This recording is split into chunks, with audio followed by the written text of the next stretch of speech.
केवल और केवल कार्बोहाइड्रेट का डाइजेशन स्टार्ट होता है। In mouth only the digestion of carbohydrate takes place. तो याद रखना केवल और केवल किसका डाइजेशन होगा? Only digestion of carbohydrate takes place in mouths.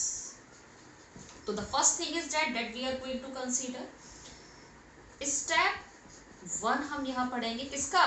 Carbohydrate digestion का। माउथ में क्या पढ़ेंगे? Step 1 of the digestion of the carbohydrate. I have told you in mouth specific type of glands found. कौन सी? Salivary glands. Salivary glands going to secrete saliva. क्या secrete किया? Saliva. अब बहुत ध्यान से सुनना है, सलाइवा में एक स्पेसिफिक टाइप का एंजाइम प्रेजेंट होता है। It consist of specific type of enzyme that is known as salivary amylase। कौन सा एंजाइम है? salivary amylase। और the second name of salivary amylase is ptyalin. P silent रहता है इसमें, टाइलिन। अब ये salivary amylase क्या करेगा? जो कॉम्प्लेक्स फॉर्म है कार्बोहाइड्रेट की, जिसको हम क्या बोलते हैं? पॉलीसैकेराइड्स, उस पर एक्ट करेगा, उसको ब्रेक डाउन करेगा ओलिगो और डाइसैकेराइड्स में। यहाँ रिएक्शन फॉर्म में मैं आपको बता रही हूँ, इजी होगा आपके लिए। अब यहाँ क्या हो रहा है? कॉम्प्लेक्स फॉर्म मैंने आपको बताया था कार्बोहाइड्रेट की क्या होती है? Polysaccharides.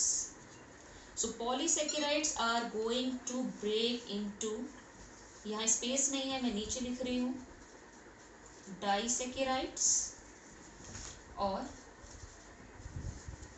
oligosaccharides in the presence of salivary amylase. In the presence of salivary amylase. So it is the first step of digestion of carbohydrate. फिर से देखिए, the first step of digestion of carbohydrate takes place inside the mouth. In mouth salivary glands form that going to secrete the saliva. And in saliva specific type of enzyme found that is known as the salivary amylase or tylen। हम सबको पता है खाना जैसे ही chew करना हम start करते हैं, मुंह में क्या आने लगता है? सलाइवा आने लगता है। क्यों आता है वो सलाइवा? क्योंकि उसके अंदर एंजाइम है सलाइवरी एमाइलेज और उसको अपना वर्क परफॉर्म करना है। और इसका काम क्या है? इसको इंस्ट्रक्शन होता है, भाई मुंह में खाना आ गया है, उसमें कार्बोहाइड्रेट प्रेजेंट है, पॉलीसैकेराइड्स प्रेजेंट है, तो आपको इसका ब्रेकडाउन स्टार्ट करना है, इसका डाइजेशन स्टार्ट करना है। तो वो अपना वर्क परफॉर्म करने लगता है, पॉलीसैकेराइड्स को ब्रेकडाउन करने लगता है, di and oligosaccharides. Clear? So it is the first step of digestion of carbohydrate. अभी पूरी तरह डाइजेस्ट नहीं हुआ है, अभी इसका पार्शियल डाइजेशन हुआ, कार्बोहाइड्रेट का हाफ डाइजेशन हुआ है। अब क्या होता है आगे? This partially food from mouth move into the oesophagus. ये पार्शियली डाइजेस्टेड फूड जो है, जिसमें केवल और केवल कार्बोहाइड्रेट थोड़ा सा डाइजेस्ट हुआ है, वो अब माउथ से कहाँ जाएगा? ईसोफेगस में जाएगा। Oesophagus means food pipe. So now the food is going to move in esophagus. अब ईसोफेगस के बारे में हमें क्या पढ़ना है? पहली चीज, ईसोफेगस में कोई भी डाइजेशन नहीं होगा। ईसोफेगस केवल एक पासेज है, एक रास्ता है जो फूड को माउथ से कहां तक ले जाएगा? स्टमक तक ले जाएगा। अब फूड के मूवमेंट के लिए किसी ना किसी तरह का फोर्स तो चाहिए ईसोफेगस के अंदर, खुद से तो वो मूव करेगा नहीं। तो ईसोफेगस के अंदर स्पेसिफिक काइंड की मसल्स प्रेजेंट होती है।